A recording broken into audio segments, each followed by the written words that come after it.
Thursday afternoon. Dirk Beveridge here, founder of Unleashed WD and the executive producer of We Supply America. Welcome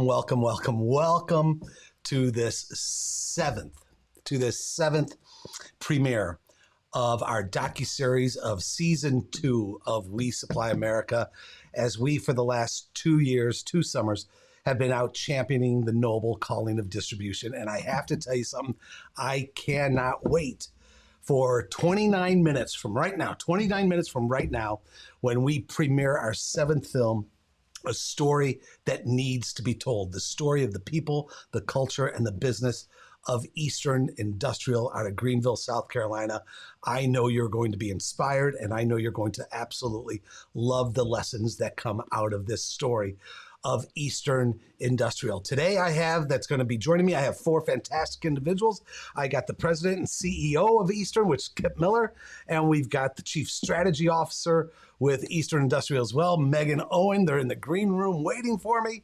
And then we've got 2 individuals from Infor. We could not do this without the partnership of Infor and Infor Distribution. Kelly Squazzaro is going to be joining us, the Senior Director of Industry Solutions and Strategy for Infor, Distribution Focus, and then Patrick Kelly, the Director of Sales for Distribution at Infor. It is going to be a fantastic, quick 90 minutes or so. Stick with us. We've got about 28 minutes until we preview the 7th film featuring Eastern Industrial. So come on in, everybody. Let me know that you are here, please. And let me know in the comments that you're here. Say hello. Let me know that you're here, where you're from. And I cannot wait. We're going to get started in exactly 2 minutes. Here we go, everybody.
I am watching the comments come in. We are going to have an amazing premiere for this 7th film, Eastern Industrial. Let me, before I jump in, say hello to some of you that are coming in. Chris Blaylock, great to see you, bud. Absolutely love that you're here every single week. Thank you. Paul Kennedy, hello. And yes, Kip and team do it right, Paul, just as you all do at DSG. Thank you for joining us, man. Matt, good afternoon. Good to see you. Dahl, great to see you, my friend. All the help you've put in before, during, and after this has been absolutely fantastic. The watch party has taken place. Pete with Corporate Chaplains of America. So you guys, just let me preview just a little bit here. I think this is a first. No, I know this is a first. We Supply America films, you're going to get to see how Eastern has built not only their faith, but allows chaplains the opportunities for the people to meet with chaplains and it's really a fantastic story when we talk about the noble calling of distribution. Hello, Ashton. Yes, let's go. Brandy, thank you for being here. Oh my gosh, you guys, we got so many here. Christy, Jonathan, thank you so much for this. Lauren, you're excited for this, as are we. You're in Anderson, South Carolina location. Julie, so excited. Kelly, I can't get you all. Belinda, hello. But I do have to get this one in. My partner, Bethany, in Kansas City. It's going to be absolutely amazing. And Bethany, thank you for your help. The creativity and the strategy that goes behind this. It's all Bethany, you guys. And I really appreciate it. Hello, Hope Thompson. Good to see you. You might see a picture that you realize. You guys, there's a lot more. I'll try to pull you all in a little bit more as we come on, but I got to jump into this, okay? So we have some new individuals. We Supply America. For the last 2 summers, we've gone out to champion the noble calling of distribution. Those of you that know me know that I believe down to my core, we don't have in this country, we don't have in our societies, we don't have in our local communities, we don't have in our families what we have without the backbone of this country, and that is you, the independent and family and employee-owned distribution businesses. So for those of you that are joining us for the first time, let me give you a little flavor about what We Supply America is all about and what we're doing with Season 2. Here you go.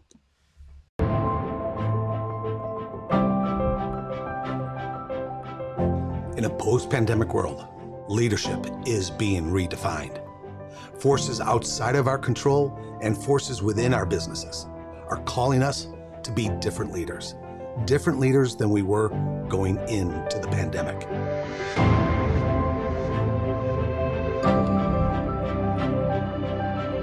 Both new and veteran leaders throughout distribution are showing the way forward. These leaders are the noble generation. These leaders we need to meet. This is We Supply America, Season 2.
So what a journey it has been this summer and last summer, championing the noble calling of distribution.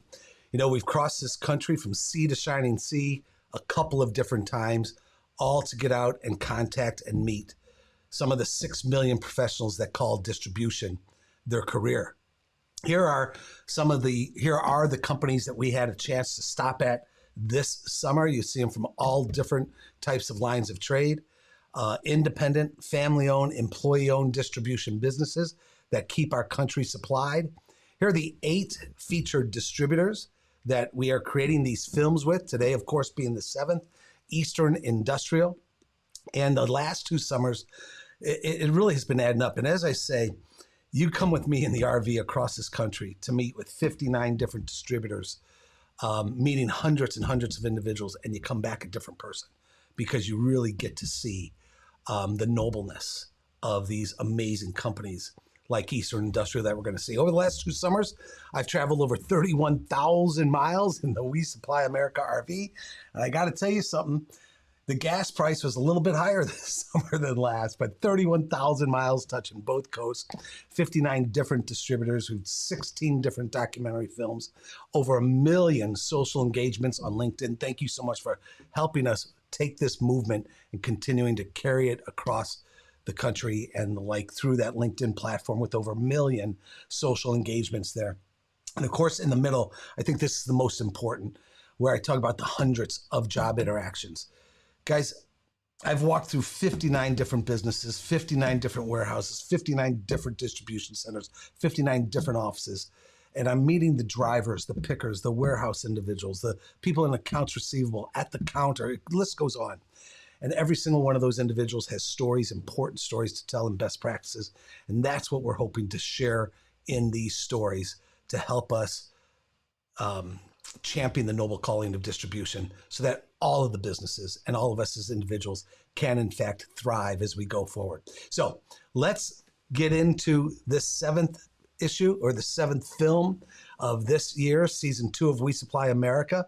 And to do that, I'd like to first thank our sponsor at Infor Distribution.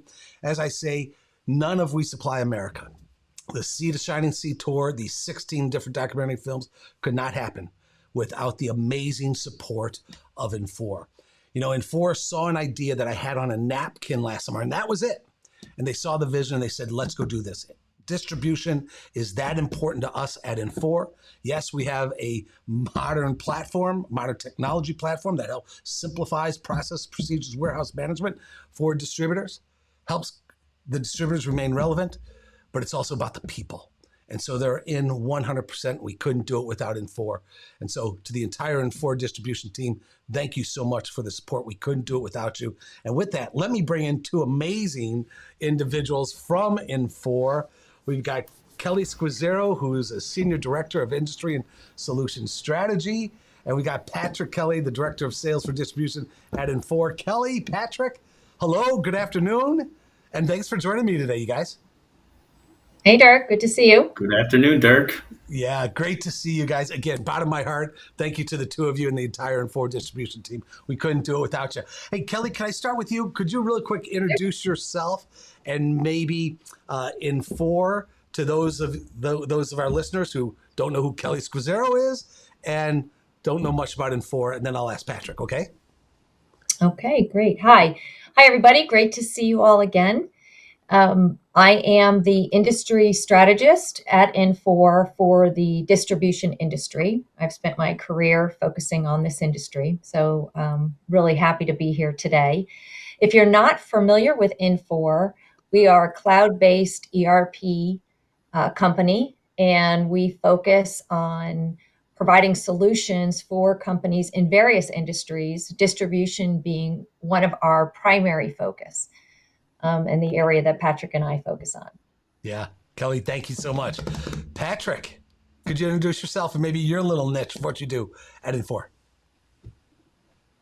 Absolutely. Thanks, Dirk. Happy to be here. I'm Patrick Kelly. I'm the Director of Sales for Infor Distribution. I've been with the company for about 11 years now and loving every minute of it. And I have the great opportunity and pleasure to work with our customers on a day-to-day basis to help drive value within their businesses. Awesome, Patrick. Thank you. And Patrick, I was going through some of the photos on my phone right before we went live. And yes, I found this. Part of our tour this summer was for Top Golf playing the long game event. And this is you and 3 of your peers at the Top Golf event that we had up in Minneapolis. That was a great time, wasn't it, Patrick? Getting customers and other distributors in the room, and had some good time playing golf as well. Yeah, I agree. It's an awesome event, and the energy that you bring to the conversations and the collaboration that we get in those events and conversations from the different distributors, it's fantastic. So it was a great event. Yeah, it was a lot of fun. To your point, right? We had some fun with the golf. We had some good eats and some drink. But then we also talked about some best practices and leadership, how it's changing. So it was a great time. Thanks for being there. So Kelly and Patrick, I've said it a number of times even today, man, the support Infor puts behind We Supply America truly is amazing. What is it, from your perspectives, you guys, about We Supply America, the platform, our calling to go out and champion this noble calling of distribution? What is it about this We Supply America platform that gets the 2 of you excited and Infor Distribution excited as well to put so much energy and time and effort and other resources behind this effort? Yeah. Well, I'm excited. This has been a focus of my career for over 30 years now. Wow. You know, when I started in college, did I envision that one day I would become an expert in the wholesale distribution industry? Absolutely not. I have just become so passionate about the businesses and the people. And these stories that you bring to light, Dirk, just kind of reiterate for me why I've enjoyed this industry so much. I've just been surrounded by such great people and great companies. So So Kelly, did I hear you right? As you're going through high school and college, you didn't say wholesale distribution is what I'm gonna. I didn't even know what a wholesale distributor was when I started. No doubt about it. And let me go there real quick. You mentioned the people. Just what is it? I mean, you've 30 years, Kelly, right? And if you had to sum up those 30 years working with the people and the businesses you do of distribution, what would be that one word and why that word? I just think it's a great collaborative, caring environment. Yeah, And I think we see that over and over again as we talk to these companies, yeah. how much they care about their customers and their people. And it's just, I mean, it may sound a little bit corny, but it's a very warm Well environment said. to work with distributors. Yeah, 100%. I think that's what we're trying to do here with We Supply America. We got to scream this message out to the Yeah. world, and it's so important. So Kelly, thank you. Patrick, how about yourself? Your perspective on this? Yeah, I love how the platform, kind of echoing what Kelly said, it highlights the individual behind the Yes. logo and Yeah. how their Mm. efforts are, contributing to the success of distribution and the business as a whole. And those are the people that I talk to on a daily basis. And so it really resonates with me when I get to see these stories and all the different individuals that you talk to that are creating, in this case, a wonderful culture of success for Eastern. You betcha. Thank you. And Patrick, I think I'm going to take that and maybe even trademark that term, the individuals behind the logo. Okay. So if you see that Sure. trademark, right, it's going to be mine. All right. No, it really does. I think that captured it great. And you alluded to Eastern Industrial, today's company that we are going to be featuring here in just about 13 minutes or so, 12 minutes or so. Mhm. Guys, I know you had a chance to preview the film that we are about to show at the top of the hour. Can I ask you to just maybe foreshadow a little bit what you are excited for all these individuals that are joining us live, what they're about to experience? Patrick, can I ask you to go first here? Yeah, for me, it was simple. It was the commitment to culture that's driving the success of the business. I think it resonates throughout the entire film, and it's pretty cool to see. I think it's really cool to see. I cannot wait. Yeah. Kelly? Yeah. Yeah, definitely culture stands out with this company. I think every company knows culture is important, but these guys have really captured the essence of who they are as a company, how they want to treat their people, and all of that ultimately leads to providing a great customer experience. But these guys have an amazing culture. Yeah. And I think, I know I listen to it, I think everybody who listens to it is going to get energized and hopefully feel like, wow, that sounds like my company. Cause that's kind of how I felt. I was like, wow, there was so much that was said that I thought, wow, they're really empowering their people, enabling them for self-actualization. Yep. There was just so much to it. So I really think the audience will enjoy hearing about this company's Yeah, business. I And agree 100%. To both your guys' point, as I was writing some LinkedIn posts for today, I found myself using the word steadfast a number of times, right? Mhm. That they are steadfast in terms of the beliefs and the values. And it just absolutely Yeah. drives the business, the behavior. And I cannot wait in about 10 minutes. Okay. So we're running up against clock. Guys, can I ask you guys to stick around and pull you in for the post show as well? Can you do that for me? Sure. Oh, absolutely. We'll Absolutely. be All right. Now I'm about ready to pull in Kip. I'm about ready to pull in Megan. Guys, is there anything you'd like to say to them, knowing that I'm going to be bringing them in? Kelly? I would just say, congratulations to both of you on creating such an amazing company and treating your people as well as you do. And you should be really proud of all you've accomplished. Yeah.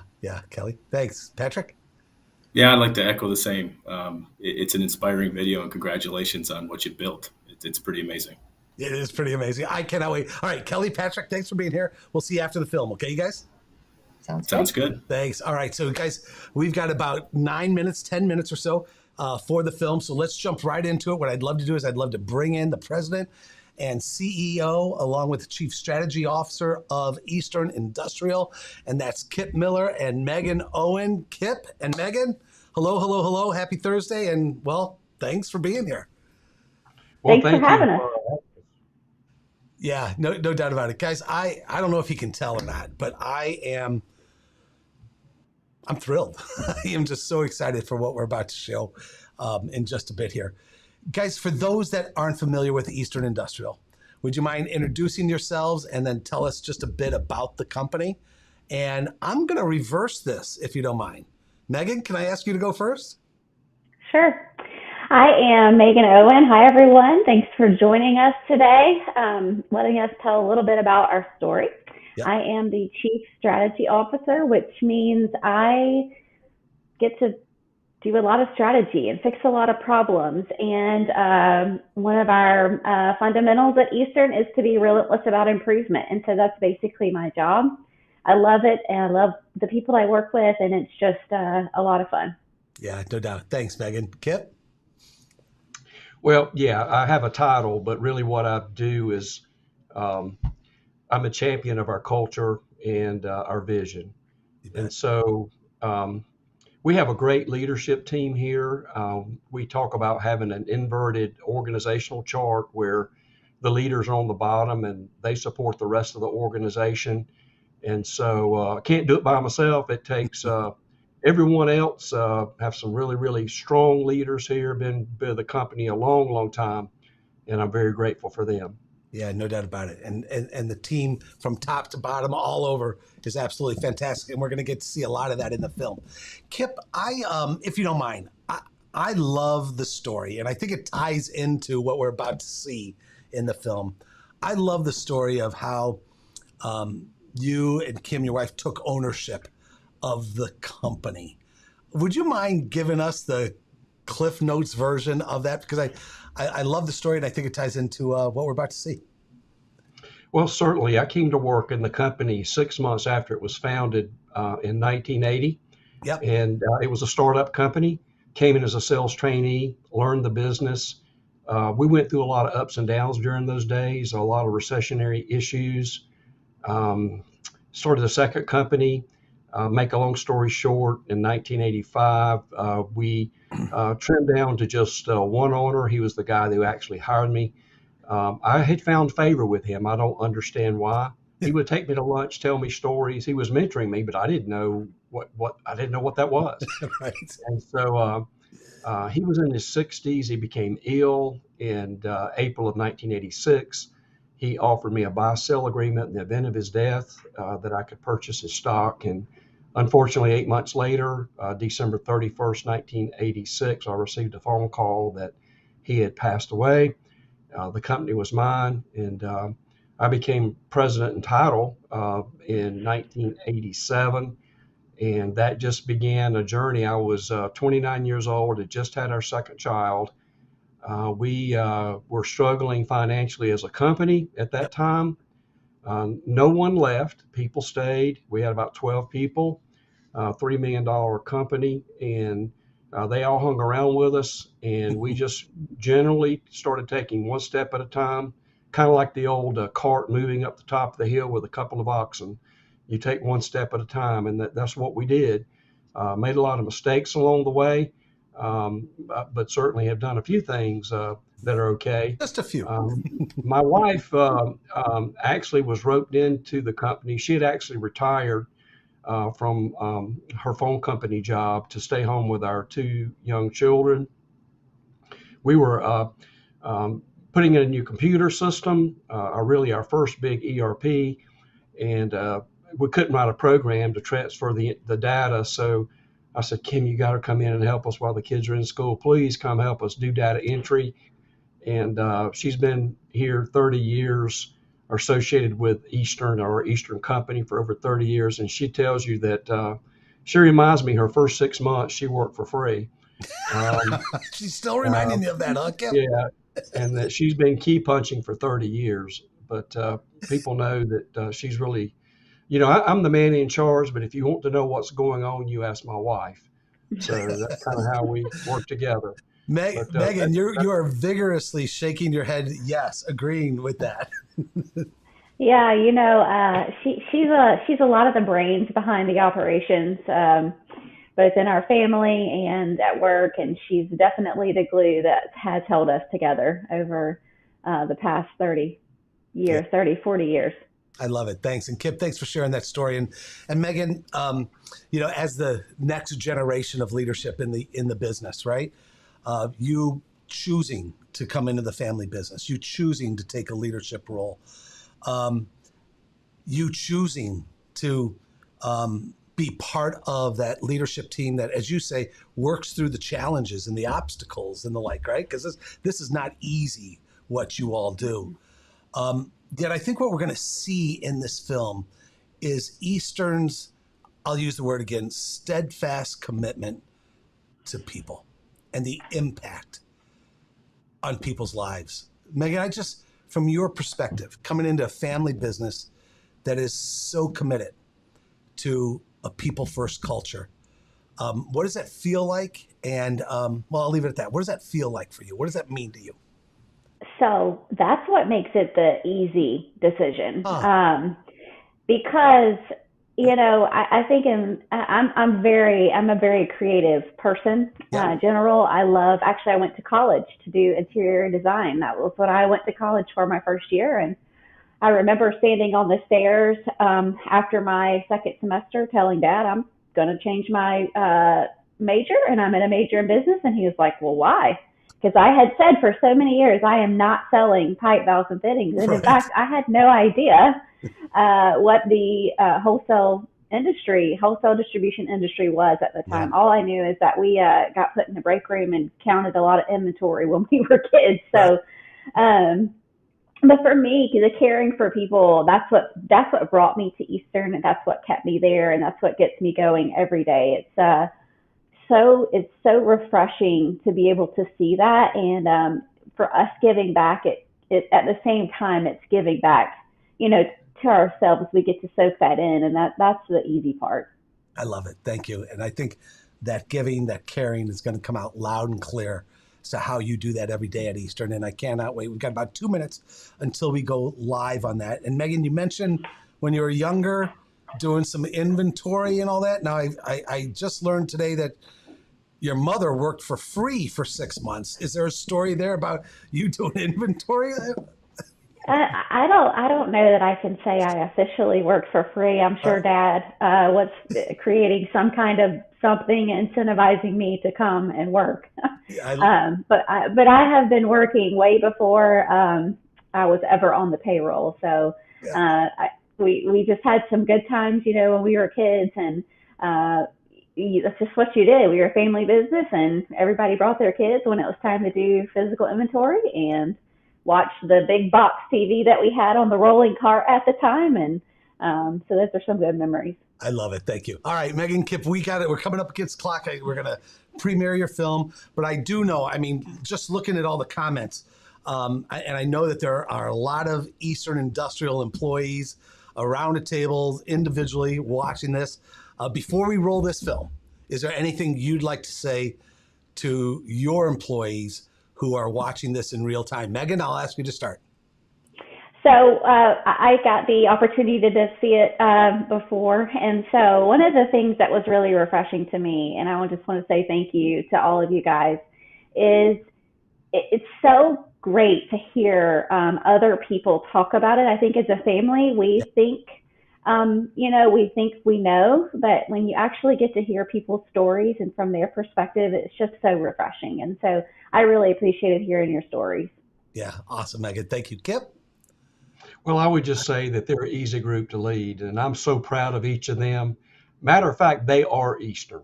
Yeah. So whatever culture, reputation, or success we have is a direct reflection on the top shelf people that they are. So I would say to them that they are appreciated, they're loved, and they're prayed for. And because they care, Eastern cares. Boy, that's beautiful, guys. Thank you so much. What a great segue. Guys, will you stick around, and then after the film, can we have a conversation about it all? Okay? Certainly. Absolutely. Great. You guys, thank you so much. I'm so excited. We got about a minute until I roll it, and I just want to set the stage with a little bit more information. All right, so we'll see you afterwards. Kip, Megan, enjoy. All right, and all the East enjoy as well. So some of you know that this spring we facilitated some what I believe is landmark research on the need to reimagine leadership in a post-pandemic world. And I think some of the data that has come out of that research ties in very directly to what you're about to see with this Eastern film. So let me just share some of that with you as we're getting up to the film here. So this research titled The Future of Distribution, Reimagining Leadership. And coming off the We Supply America tour, one of the things we identified is that the very nature of leadership is changing. And leadership is truly at an inflection point. So what do I mean by that? Well, our data showed from this research that 83% of leaders throughout distribution believe how we lead our organization coming out of the pandemic needs to be different than going in. Now, hold on to that. Tied to that, here's another data point that we learned. 93% of us in distribution believe that the human element is going to play an important role in leadership in a post-pandemic world. And I want you to think about that as you watch this film of Eastern Industrial, the human element playing an important role, all right? So when I talk about an inflection point, here's how I look at this. I believe leadership is going through a transition from controlling to what I call the noble calling. And there's two steps in between that. You see that on the screen. Controlling was how we were taught to manage and lead years, decades ago, through policing, fear, legislation. That turned into, let's manage the day-to-day. Let's administer things. Let's work on the status quo. And then that evolved to leading, where we focus on vision and strategy and culture. And my premise, coming off of We Supply America, is that there's a new level of leadership that I call the noble calling of leadership. And this is where things like purpose, impact, and human potential is critically important going forward. And then we did some research around those 4 phases or stages of leadership. And we asked, where do we think most distributors most distributors leading their organizations today? And you see the numbers. Thank God only 4% are controlling, 49% managing, 41% leading, and then 6% noble calling. Now, here's the key, and then we'll get to the film. When I say that we're at an inflection point, we then asked, where do we believe we as leaders need to be leading at which of those stages 5 years from now? And look at the dramatic difference. There was a 45 percentage point reduction in terms of managing and a 41% increase in terms of the noble calling. And that's what I see as the inflection point. We are going to be asked to lead in a noble way going forward. And that's what excites me about the film you are about to see at Eastern Industrial. I think when we take a look at the future of distribution, and we take a look at how the very art and science of leadership is evolving towards the noble calling, I can't think of a better organization to help us think about what that means to lead in a noble way than Eastern Industrial. So with all my heart, I am proud and I am honored to introduce to you our 7th film of season 2 of We Supply America, Eastern Industrial. Enjoy.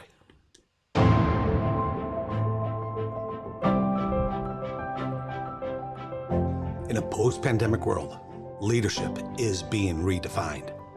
Forces outside of our control and forces within our businesses are calling us to be different leaders than we were going into the pandemic.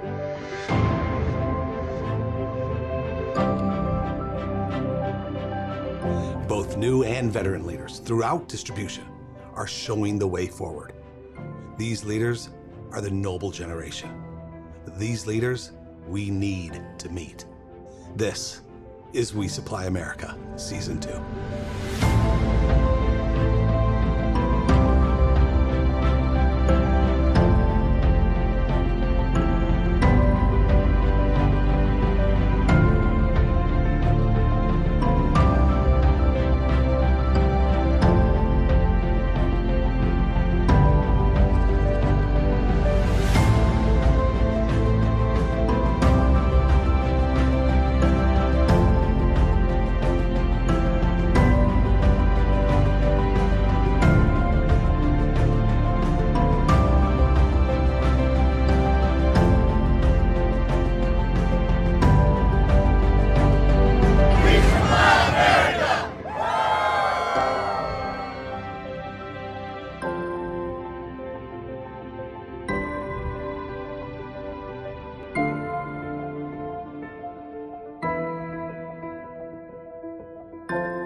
Paul. Really nice to meet you. Nice to meet you. So yeah. So you came in from Atlanta, is that right? Yes, I flew in this morning. Okay, well, thank you so much, and then you're going right back. As quick as I can get out of here. Why do you say as quick as you can get out of here? I've got a lot to do. You got a lot Come to on. do? Yeah, I hear you. What does it mean to you when you're driving through Atlanta and you're with your family and you look at the buildings, you look at part of this Well, it's the city they get kind of annoyed because we'll be walking through a parking deck and I say I sold that or I sold that. Yeah. And after it's cool for the first little bit, but then after that they're like, yeah, we know. I always just say, just look around. This is not hard to find what we do. Yeah. And I have a summer intern right now, and I told him, I said, just look around. And he came back, he was like, you cursed me. I said, what do you mean? I said, I look at everything now. I see it everywhere. I said, what makes Eastern special in your mind? well, we're Christian based, Yeah. and that's real big to me. And we have our 28 fundamentals we live by, and it's an understanding, especially when coming from management.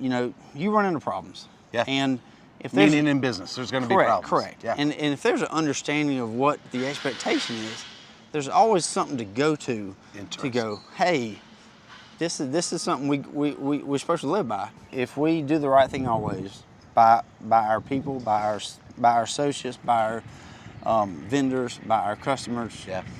it takes away a lot of the issues. Now, I'd love to say we do that every day and life is perfect all day It's long. not. That's not. It's That's not. not even close. But that gives you a leg up.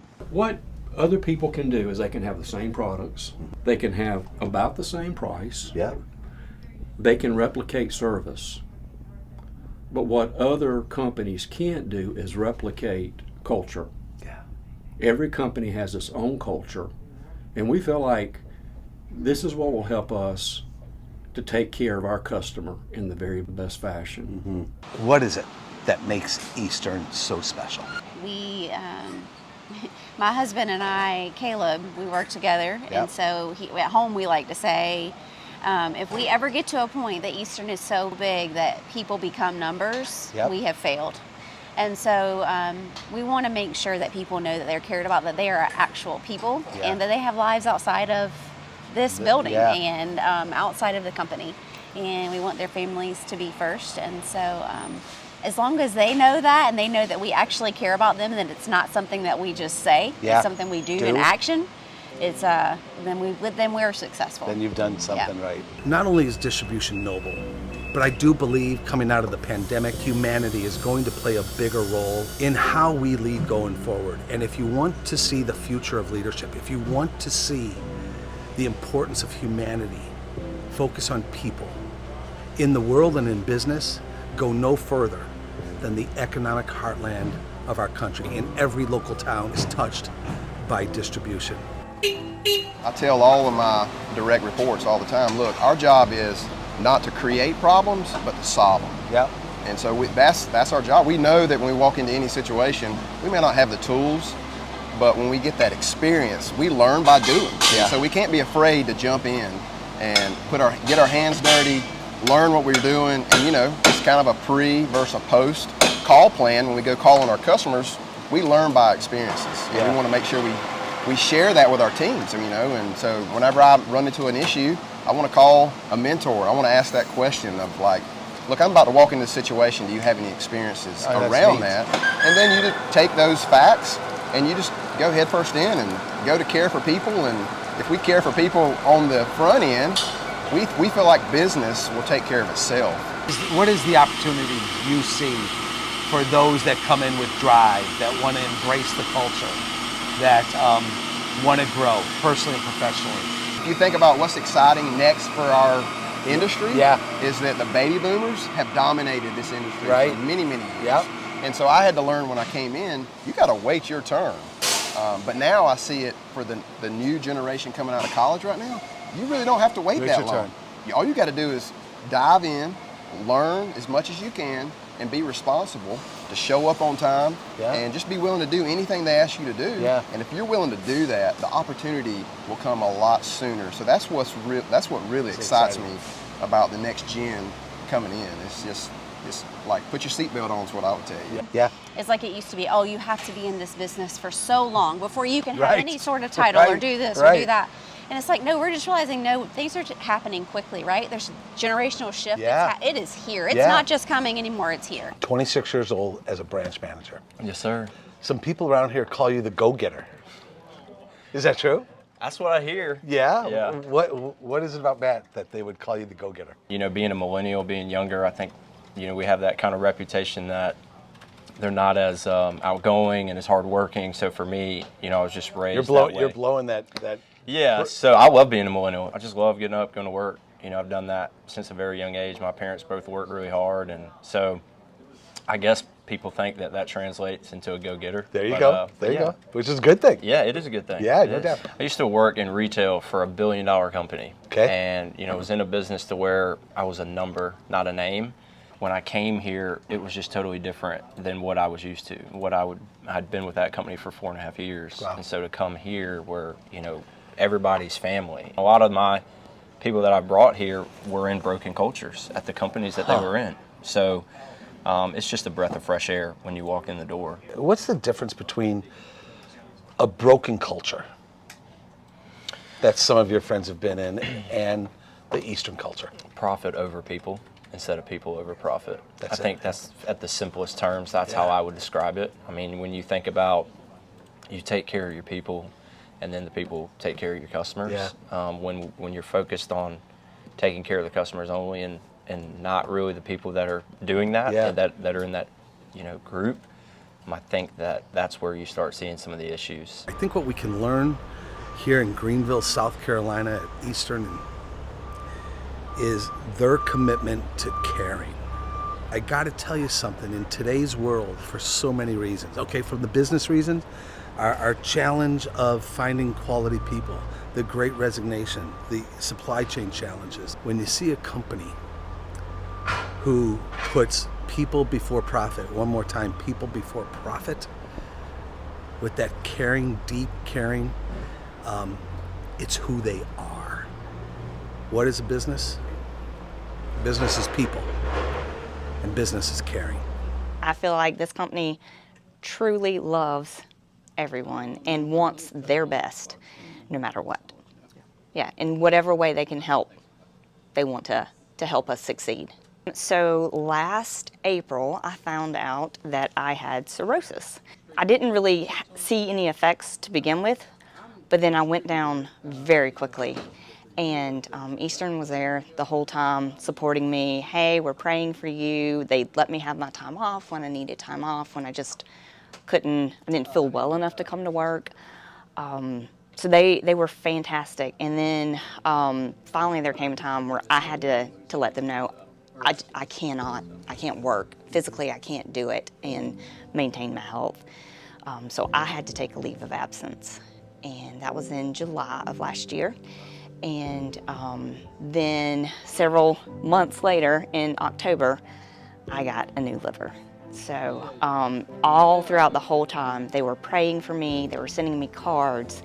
They were just such a major support. Rita, I know how close the two of you are and all that, and seeing how the company rallied around. What goes through your mind there? It was amazing. Was it? And a lot of times before our meetings, we had our prayer time. Sometimes we was worried about her, just to be honest. We all shed a few tears, but we knew it was in God's hands. And when it's in God's hands, it's not in our hands. Yeah. Eastern wants to care holistically for our people, our employees. We call them associates. So we want to care about their mind, about their body, and about their spirit. That's what I mean about holistically. Yeah. And so what I have found out through the years with me being president, people wouldn't necessarily come and tell me areas of their life that they were having difficulty. But what I found was they might tell an independent third party. You bet. So the way I see him and our director of Eastern Cares is they come alongside the company and they help provide care in a way that maybe people wouldn't allow us to. Sure. What they do is totally confidential and it's totally voluntary. Yeah. Yes. Here's a brochure of our company. I work Corporate Chaplains of America. I'm so interested. Can we see sure. we talk about that? I worked in the church for 20 years where people were coming to me. Yeah.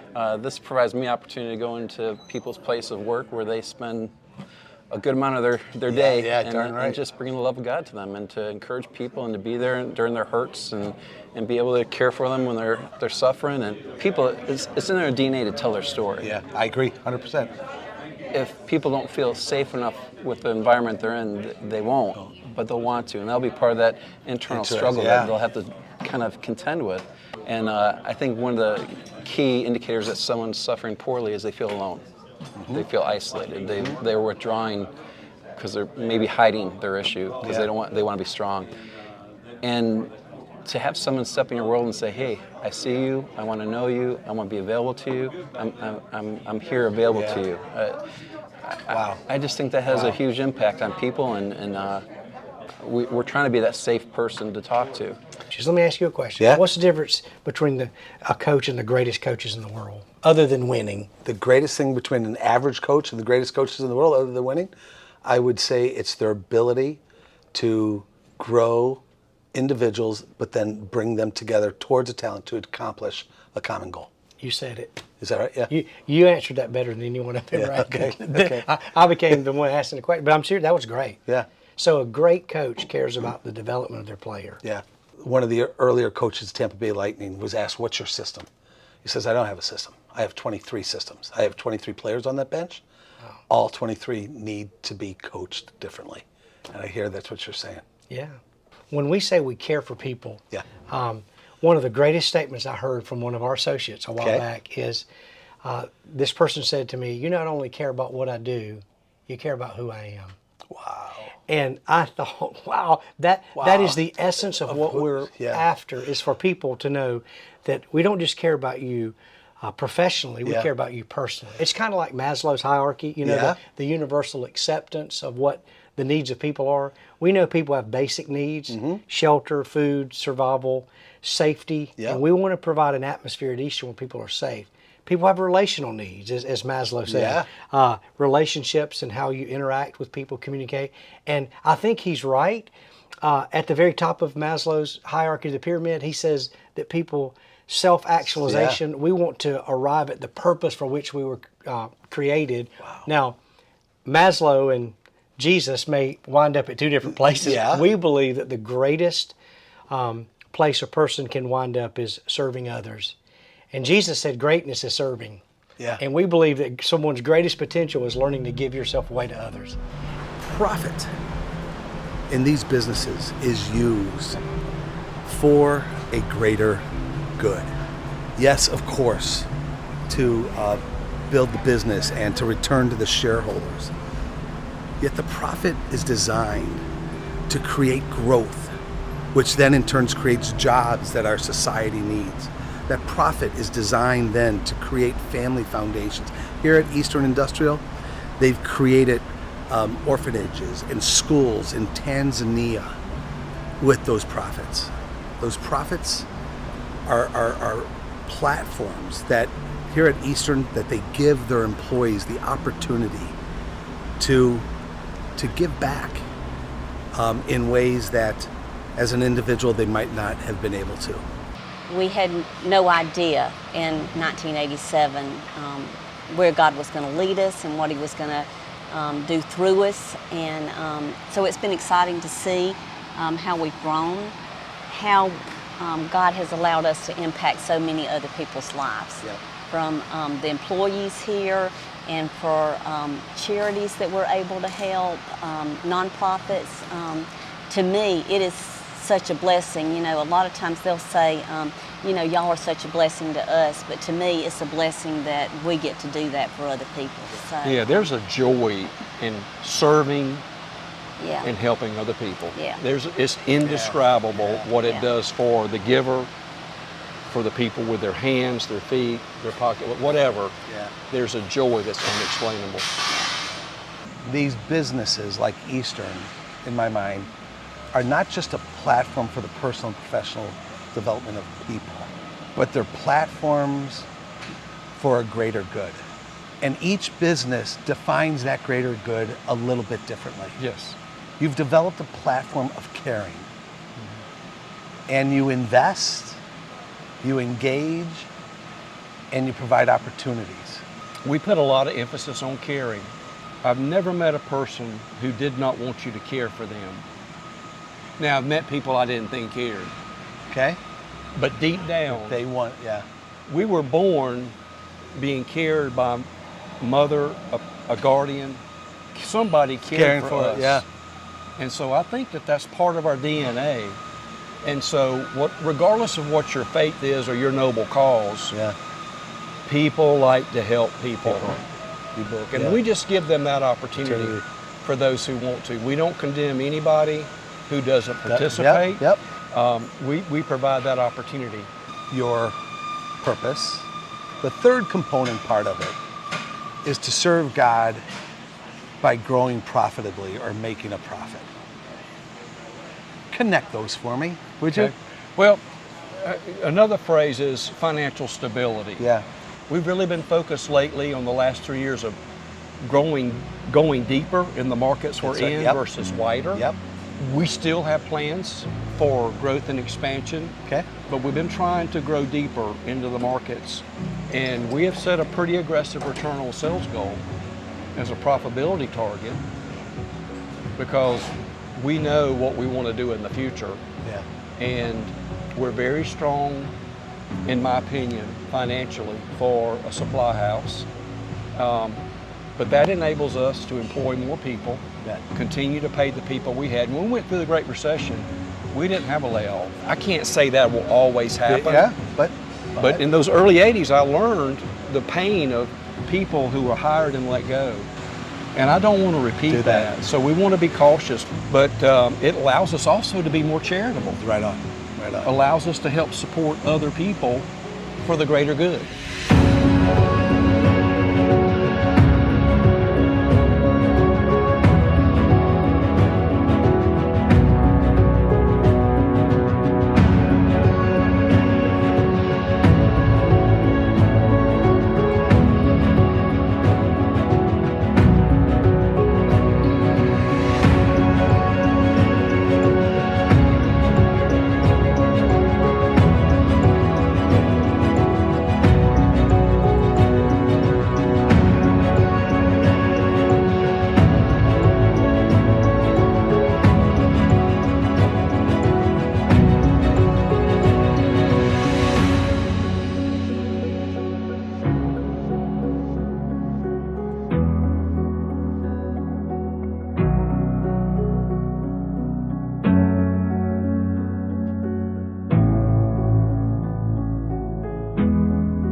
Guys, I tell you, I get goosebumps.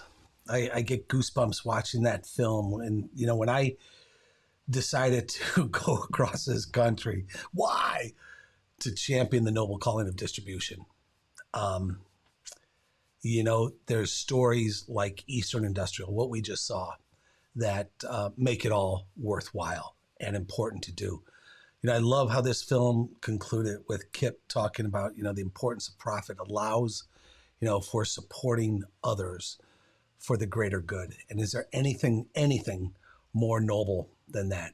I really don't know. Would you do me a favor? I'm going to pull Kip and Megan in right now, but would you do me a favor? If you had to use one word to describe what you're thinking, what you're feeling, what you just saw, would you type that one word in the comment? What is one word you'd use to describe what you're thinking, what you're feeling, or what you just saw? And then tell me why you selected that word. And I'd love to maybe pull some of those up as we go forward. All right. But let's pull in Kip and Megan. Kip and Megan, let me just put up here real quick. Dave Anderson just says, very impressive. Let me start with that. But man, I'd love the two of yours initial thoughts relative to the story that we were able to capture, knowing that it's only a portion of the Eastern story and only a small segment of the employees, associates that we had a chance to meet with. What are your initial thoughts, having watched it? Megan, can I go to you first? Just wow. It makes me excited about the future and what this industry holds. I think for for a while, people were talking about, the big box stores and Amazon and what is all that going to do to our industry. And, it's like, you know what? That's okay. We have a place here and we're here to stay, and it's exciting. Boy, Megan, absolutely. We have a place here. We're here to stay.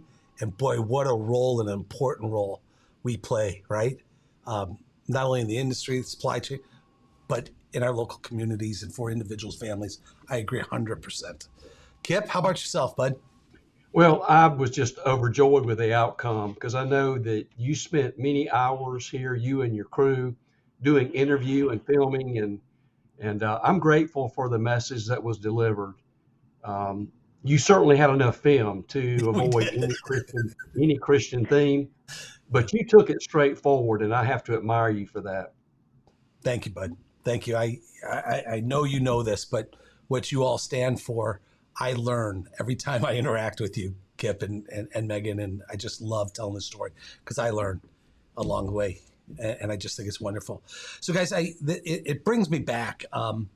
Probably about 30 years ago, we had what we call the Beverage Institute of Sales and Sales Management, and in that sales management course, one time, I met somebody. Unfortunately, I don't remember his name. I don't remember his company's name. I know that he was out in the Northeast, and he was struggling. And I remember him sitting down telling me about, the struggle that what he and his family are trying to do is trying to build a business around these Christian principles, these Christian values.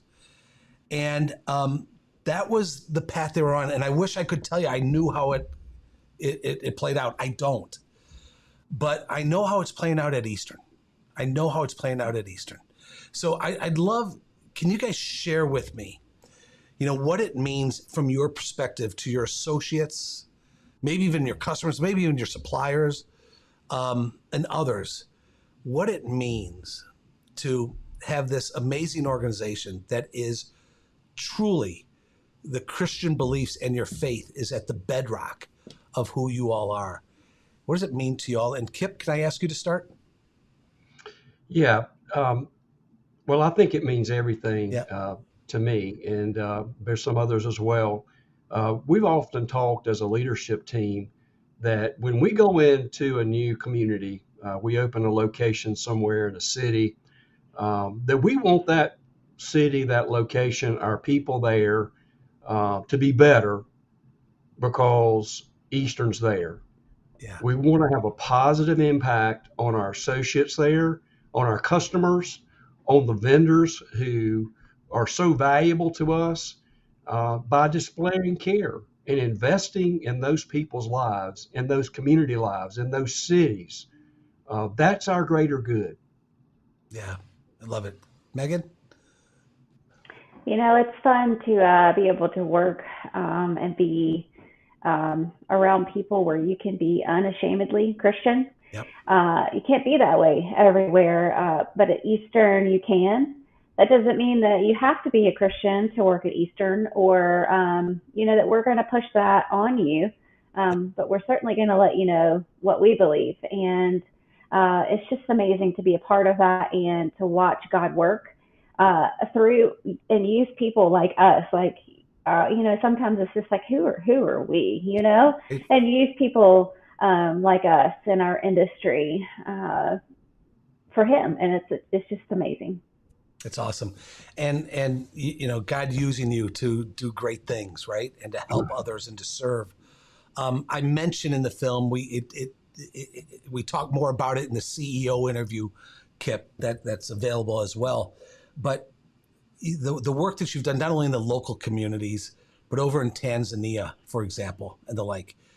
Kip, can I ask you to give us again the Cliff Note versions of how your service for the greater good has even expanded beyond our borders to Tanzania? Yeah, so my wife and I years ago thought we had a thought, a vision, a dream, a word that we needed to build an orphanage, and we thought it was going to be right here in our hometown with a local ministry. But God has a sense of humor, and it wound up being halfway around the world in Iringa, Tanzania, through some very unique connections that I think only God could put together. And so we were able to purchase land and built a orphanage.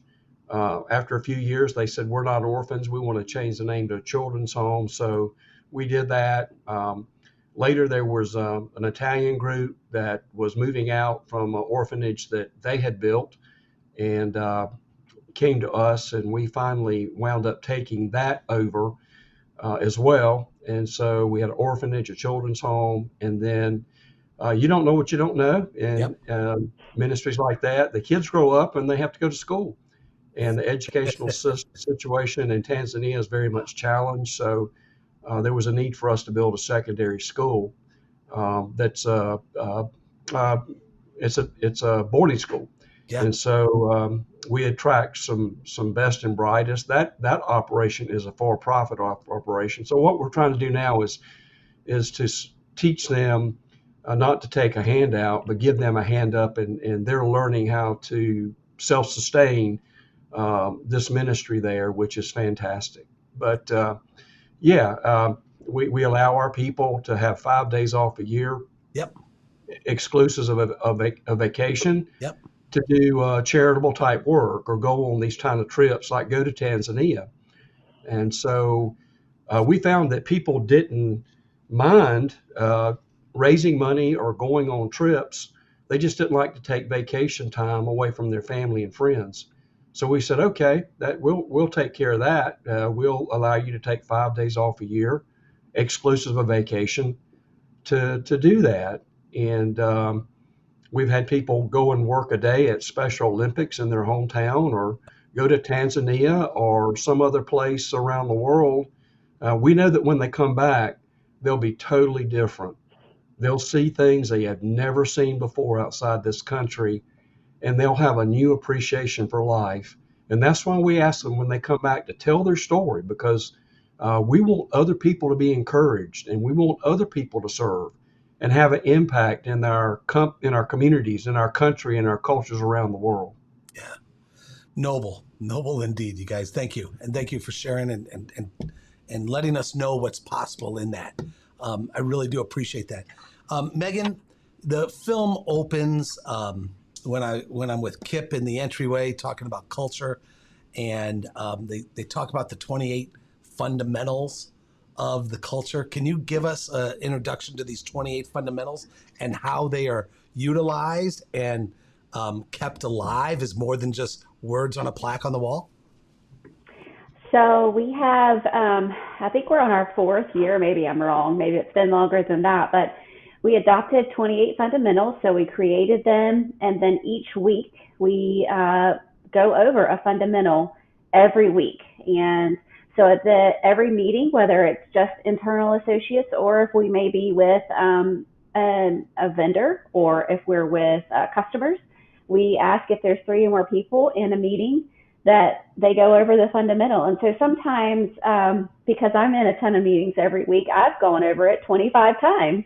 Wow. And so it just becomes a memory. And it's funny that sometimes, we were just joking last week with a group of people from work. It's like sometimes we take that home, and we use that language at home with our children or with our husband and with our family. And so it's just really fun to be able to, I don't want to say lightly hold ourselves accountable, but it's just another way. It's just defining the behaviors that we want. It's not just using words to say things. It's actually giving a definition and living those out on a daily basis. Love it. Thank you. And Megan, so I'm going to, I know we have more than 3 people in our meeting here right now, right? So what is this week's fundamental? And can you tell us about a little bit of the conversation that's gone on this week about this week's fundamental? Okay. So this week is Think Safe, Work Safe.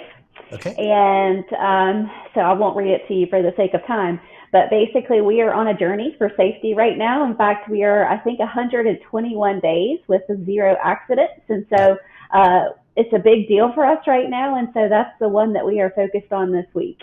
I love it. Thank you so much. Guys, one of the other things that stuck out to me is the conversation that I had with Matt at a very young, in my mind, a very young age of 26, growing into the position of a branch manager When I saw and met Matt, it just absolutely blew my mind away. Megan, you and I alluded to it in the film that, it didn't always be that way, right? He would have had to have been 56 in years past to grow into a branch manager's position. So I absolutely love that opportunity is there for us. Can you tell us about the culture in the business that allows for people to grow and assume that responsibility at a younger age? And Kip, I'll ask you to start if you don't mind. And where it comes to my mind is I've never served in the U.S. military, but I've spent some time learning and being immersed in the U.S. military. And one of the things I walked away from there is the responsibility that people can have at such a young age. And I saw that in a business setting with Matt and at Eastern.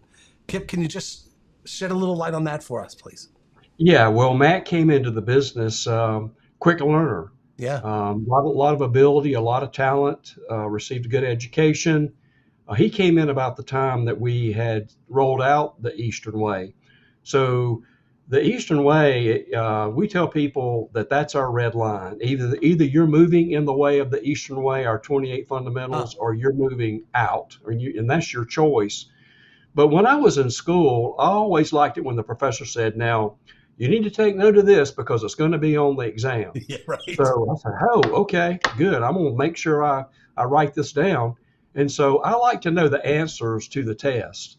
And so I tell our associates, hey, our 28 fundamentals are the answer to you having a very good, productive career. And so we want you to be productive. So you master these 28, and there's no way that you can't have a very positive and rewarding career here at Eastern. Yeah. Matt gets that, and he exemplifies it, and he's become an ambassador of it.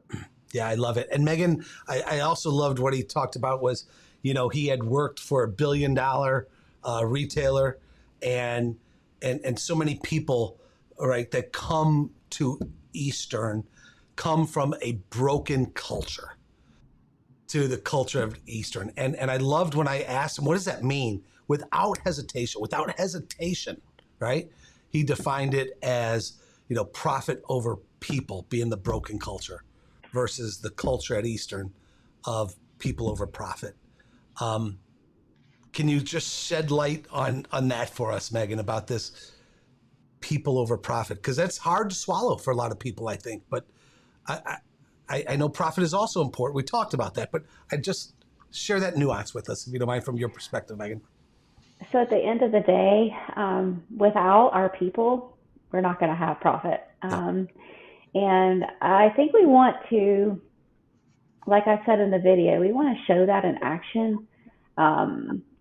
A lot of the people who work around me, I want them to realize, like, hey, I realize that you have a family outside of this building. I realize that life goes on and you have a personal life. And so it's, I think a lot of times companies today will say that they care about you, but they don't show you that with their actions. And so that's what Eastern is really trying to do, is come alongside people and help them to be better people today than they were yesterday, and better tomorrow than they are today. And that's what brings me joy. Love it. Noble indeed. Noble. Guys, we're coming up against the clock. We could talk so much more. And there's the film. I'm going to show everybody the URL where they can watch it on demand, along with, I believe it's about a 55-minute conversation, Kip, that you and I had that has so many lessons in it that people can go to also. But we do know that there are quite a number of Eastern associates that are watching with us, and knowing that they're sitting there hearing your words right now, seeing that film that we just premiered. Before I let you guys go, any last thoughts or words that you'd like to share with your fellow associates? Megan? So the first thing that comes to my mind is, wow, it is out there now. And so we need you to hold us accountable to what we said. Wow. You say it for the world, you put it out there, and people are going to hold you accountable to it. And so I look forward to doing that, and for somebody calling me out on, or not, following one of the Eastern Way fundamentals. But I love you guys. They're like family, and reading all the comments just makes me so excited to see all the people who are tuned in. You betcha. Thank you so much, Megan. And Kip? Well, I just want to thank our associates, for they've joined us, and they've really made the company into what it is and the culture to what it is. Kim and I decided a long time ago to take a risk of letting others know why we do what we do, and to do so in a way from faith, but not be pushy about it. Yep. And so I would say Eastern Cares for me is wrapped up in Matthew 5:16. It says, "So to let your light so shine before others that they may give glory to your Father in heaven." And that's what it is for us. We want to give glory to Him by our good works. And I just want to thank them for joining us in this journey and being a part of caring about people. Kip, thank you. Megan, thank you. Again, thank you for trusting us to come in and listen and to tell your story. I know this story is going to resonate wide and deep throughout the industry and beyond. Thank you so much. And I'm going to, after I say goodbye to you, I'm just going to put up on the screen some of the words that people are using to describe it, okay? Kip, Megan, thank you for teaching us, and thank you for supplying America and working towards the greater good. Thanks, guys. Thank you, Dirk. Pleasure to be with you. You betcha. Thank you both so much. Wow, huh? I just love this story. And let me just share with you some of the words. I'm going to pull Patrick and Kelly back in here in just a second. But just, some of the words that you guys say. Linda, amazing job. We did do good work, I'll tell you that. My team, Jorby and Bethany and everybody else. But the story was absolutely there to be told. Matthew, yeah, what an amazing company to be part of. I'm so glad. Dave said what he just saw was super, very impressive. Daniel says inspirational. Chris Blaylock says the one word he used is motivated. When we have the opportunity to see good, it makes you want to follow. Boy, I agree, Chris. Thank you. Ryan says inspiring. Joe, the one word he said is caring. Christy, proud to be an Eastern associate. I hope, and I know all of you are, and I'm just honored to tell the story. Inspiring. Julie said honored. Pete, I like, Pete, what you say here. Example is the word. The sky is the limit. Tanner says blessed. Jared says others, and it goes on and on and on. Bill Smith, great to see you. Pioneers, absolutely, in terms of culture and everything else. So thank you so much. Guys, if you still have some others, I'm going to continue to look at them. In the meantime, let me share with you where you can watch this and share this story. You can go to WeSupplyAmerica.net, and you can go to the homepage and learn all about We Supply America, the platform, and why we're getting over 1 million social interactions on LinkedIn, telling these stories. Then if you come up here to the menu, you see season 1 and season 2, and you can go and click season 2 and click the Eastern example, and here it is ready for you to watch on demand. And when you scroll down here, I've mentioned a couple of times, I believe it's about 55 minutes conversation that I have with Kip, and there are so many lessons that you can take there. So you can find all that at WeSupplyAmerica.net. And in the meantime, guys, as you're doing that, let me pull in one more time our partners from Infor. And let me pull in Patrick and Kelly. Let me see if I can pull Kelly in 1 second here. Let me see. I think she's using a different. I there am. she is. Hey, Look at that. you found me. It's like magic. I lost internet connection, so I'm on my iPhone. Well, thanks for doing it. Thank you. Thanks. Wow. Kelly, Patrick, thanks for hanging in there. I'd love your initial reactions relative to the film. Again, I know you foreshadowed it, but then also the conversation that I just had with Megan and Kip, everything that's going through your mind relative to this film. Patrick, can I ask you to start, bud?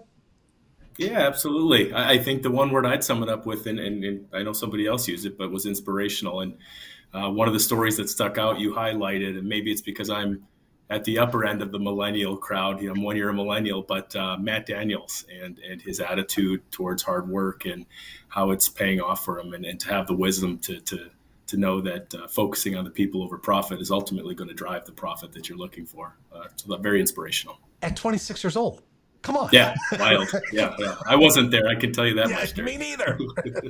Maybe that's why I'm so attracted to it, right? And I think too, maybe when I feel optimism about the future, I think of people who think like that and the like. So thanks, Patrick. Kelly, how about yourself? Well, one thing that hit home for me was when they said, that they help people for the greater good of people.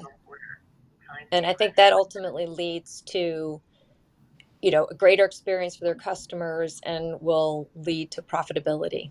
Yeah, So. You bet. And I do think, this story about Eastern, the greater good comes out, I think, loud and clear in there, right? But the only way they can do that is by building a fantastic organization, right? That is strategically sound, right? That they are truly focused on building a profitable business for the long term, if you will, right? And remaining relevant and sustainable going forward. And I know they talk about that, as much as they do about the greater good.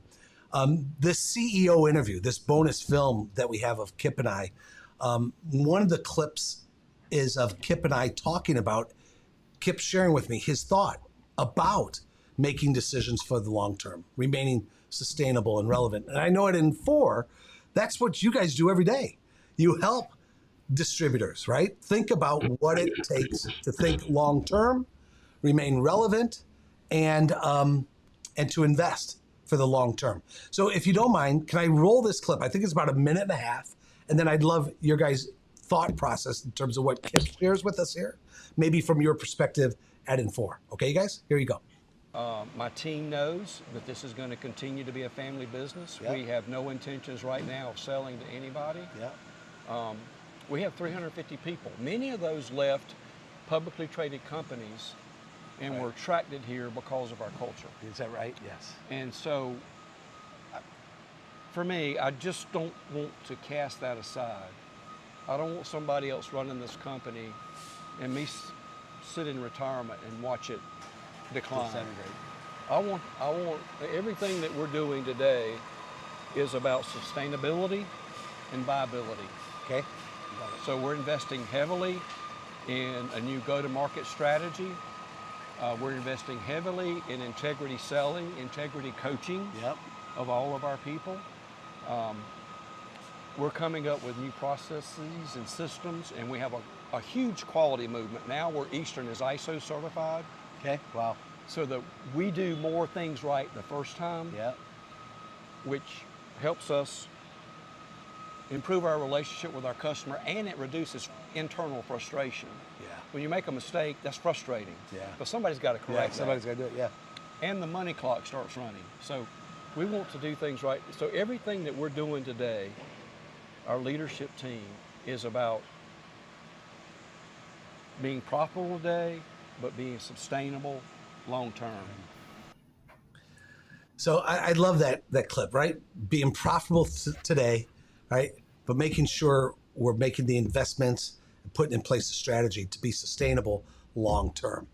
Guys, when you see that from your perspectives, because you're working with distributors every day who are working through the same thing, strategy, profit today, and relevance long term.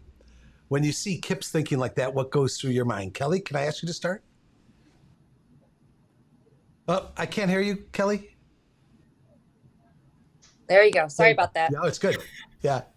One of the reasons I got into this industry and into technology was, to help businesses leverage technology to improve their business. Yeah. And I'll tell you, for a company like Eastern that cares so much about their people, technology can go a long way in making their work life a lot better. He mentioned, less mistakes. Mistakes lead to frustration. Technology is critical to the success of, productivity, streamlining, automating. And I just love to see how businesses, and I love to help businesses find ways to use technology to improve the business and ultimately improve their employees, day in the life of work. Yeah. Yeah, without question. Thank you. That connection between technology and the employee's life, work life and beyond, is often missed. I might come back to you on that. Okay, Kelly? But Patrick, how about yourself? I think Kelly hit the nail on the head with what she just said. It's we have this conversation daily with our customers and prospective customers through the technology lens, and leveraging technology, to Kip's point, to do it right the first time, to eliminate frustration, but also preparing your company for the future. And perhaps, I think you talked about diving deeper into industry and what they're doing today. And maybe that's through, value-added services. Maybe they're going to break out into manufacturing or services or rental, or, delivering services to their customers that aren't there today, but having technology be able to support you in that journey today and in the future. Yeah. Patrick, I'm going to get personal with you, okay? If you don't mind. What is it within Patrick that says, you know what? I love this. I love these conversations that we have with distributors, right? To help them, think through their business, to help them streamline, to help them automate, to help them ensure that they're putting in place the strategy, technology being part of that for the long term. What is it that inside Patrick that says, damn, this is good and fun what I do? I think when you see the end of the journey and the byproduct of success, it's contagious. I'm a caring person. I love to see people succeed, and I love to help people solve problems. And that's exactly what we do at Infor. So it's an honor to work with these folks and help them improve their culture, their people, and their business. Yeah, I love it. Thank you. And then, Kelly, as I'm listening to Patrick and I'm thinking about what Kip shared, I'm also going back about 10 days ago. I think I was in San Diego with GATA, the Gases and Welding Distributors Association. And I had a short presentation. Then I led a panel discussion on what we call the silver tsunami, right? This transition that is taking place right now, and from one generation of leadership to the next generation of leadership. And Kip talked about their commitment to leading this business in a way that it remains independent and remains a family business going forward. I just think that's so critical in today's world. When you hear that, what goes through your mind about that independence and the like? Yeah. Well, a lot of distributors are still family owned. Yep. They do look to say, how am I going to pass this business on to the next generation? Yep. And when you think long term, you've got to be thinking about, how am I going to evolve the business? How are we going to grow? How are we going to compete? The business today is not what it was 10 years ago. Yep. And technology, again, is going to play a role in ensuring that you can move that business forward, take on new services, automation, all those things that'll make a big difference in the business. So it's great to see that Eastern has made those investments and, has a plan for long-term sustainability. Without question. Guys, we're coming up against the clock, man. Any final thoughts that you'd like to give to the hundreds of associates at Eastern Industrial, having just shared their story with the world? Kelly? Well, it was great to meet your company virtually. And it just sounds like you have a wonderful place to work. And I wish you all the best. Yeah, thank you. Patrick? Agreed. It was an inspirational story. And again, I wish you all the best. Cool. Kelly, Patrick, thank you so much for joining us. Thanks for the input here. And again, thank you for the partnership for the last 2 years. We couldn't do it without y'all telling these stories and championing the noble calling of distribution. So thank you for that partnership. Thanks, you guys. You're welcome. Thanks, Dirk. Okay, be well. Thanks, guys. So there you have it, you guys. Week 7 of We Supply America Season 2, where we got to tell the story of Eastern Industrial. All of this is available on demand for you at WeSupplyAmerica.net. Let me put that up first, WeSupplyAmerica.net. And all of that is there. Again, you can learn the story of We Supply America. You can go up to the featured film, Season 2, and click on Eastern Industrial. And there that is that story for you, the film on demand, along with that bonus CEO deep dive interview that I have with Kip is available there for you as well. And then all of that leads us to our final film, our final featured business, which is going to take place next Thursday on October 27th with a fantastic company. A little different. I'm going to share with you what makes them different next week. But this is a company that takes leadership to another level, that takes caring to another level as well. And they truly have they're a unicorn. They're a unicorn.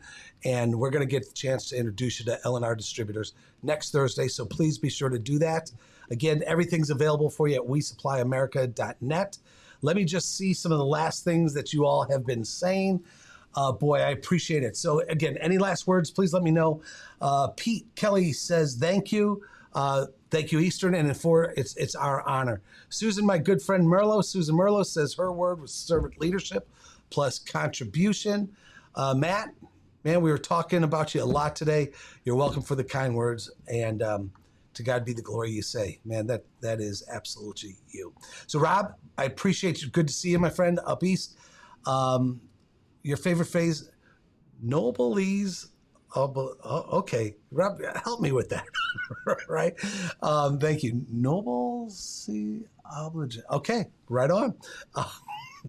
Thanks. Man, I should read these beforehand. And let's see what Christopher says. There's a long one here. Let me see if I can put that up. Chris says a couple of takeaways that I believe really speaks volume. Creating a caring culture will generate profits for a greater good. Yeah, man, that came out loud and clear. And the second point mentioned that a solid care program will communicate that at our company, we don't just care about what people do. I captured that as well, but we care about who the people are. That alone will transform any organization. Boy, I agree, Chris. Thanks so much for sharing that. Steve, you said inspired, diligence in doing the right thing over time, investing in Eastern's people to honor God, the real deal. Rob, I can get this one. Service, absolutely. Let me put one more up. Perry, you say, awesome. So glad to be part of the company that cares about the family and employees. Davis, you said the same thing. Chris, the Eastern way. So there you have it, everybody. Thank you so very much for joining us. Week 7 is in the books.